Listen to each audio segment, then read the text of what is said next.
সুপ্রিয় দর্শক, আশা করি আপনারা সবাই ভালো আছেন এবং সুস্থ আছেন। ইয়োর্স এডুকেশন ইজ আওয়ার অ্যাচিভমেন্টে আপনাদের প্রত্যেককে স্বাগত জানাই। আপনারা যারা চাকরির পরীক্ষার জন্য প্রস্তুতি নিচ্ছেন, আমার এই ক্ষুদ্র প্রচেষ্টা হয়তো আপনাকে কোনোভাবে সাহায্য করতে পারে।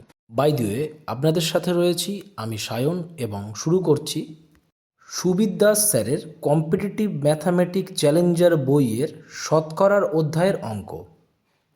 দেখুন, এখানে বলছে এক ব্যক্তির বেতন 20% বৃদ্ধি পেল।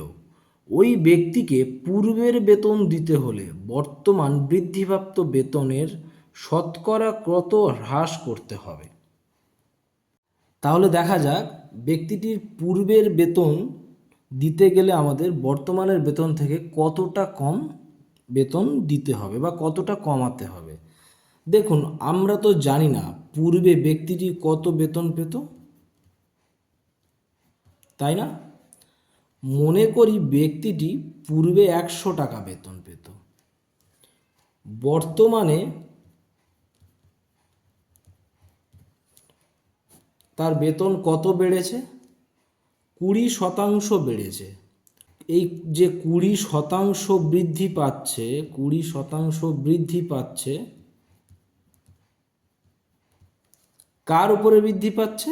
পূর্বের বেতনের উপরে বৃদ্ধি পাচ্ছে।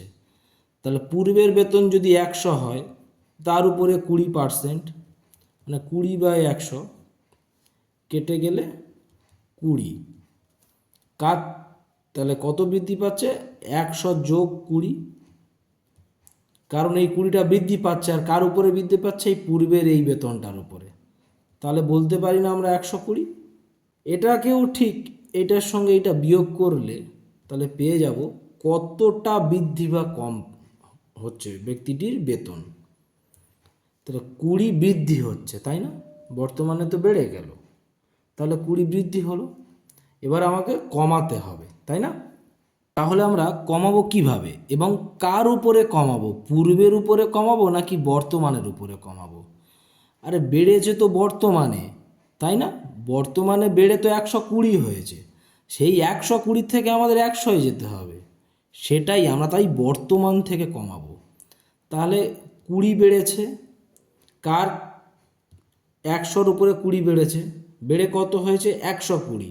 আর এবার কমাবো আমরা 120 থেকে, তাই আমরা 120 লিখলাম এবং শতকরার জন্য 100 গুণ করলাম। যদি আমরা 0 0 কেটে দিই, তাহলে 6 2 12, 5 2 10, এলো কত আমাদের? 100/6। তাহলে 100/6 এটাকে আমরা ভেঙে নেব আবার। 6 16 96, 4 অবশিষ্ট থাকে। তাহলে আমরা কত বলবো? 16/4/6 বা 16/2/3, তাই না? অর্থাৎ আমাদের অপশান বি হলো সঠিক অ্যান্সার। ধন্যবাদ। যদি আমার দেয়া এই ভিডিও আপনাদের একটু হলেও ভালো লেগে থাকে কিংবা কোনো উপকারে আসে, তো একটা লাইক দিয়ে সাবস্ক্রাইব করবেন। এবং ভিডিও চলাকালীন যদি কোনো ভুল ত্রুটি হয়ে থাকে এবং আপনাদের যদি কোনো সাজেশান দেওয়ার থাকে, তো কমেন্টে জানাতে ভুলবেন না।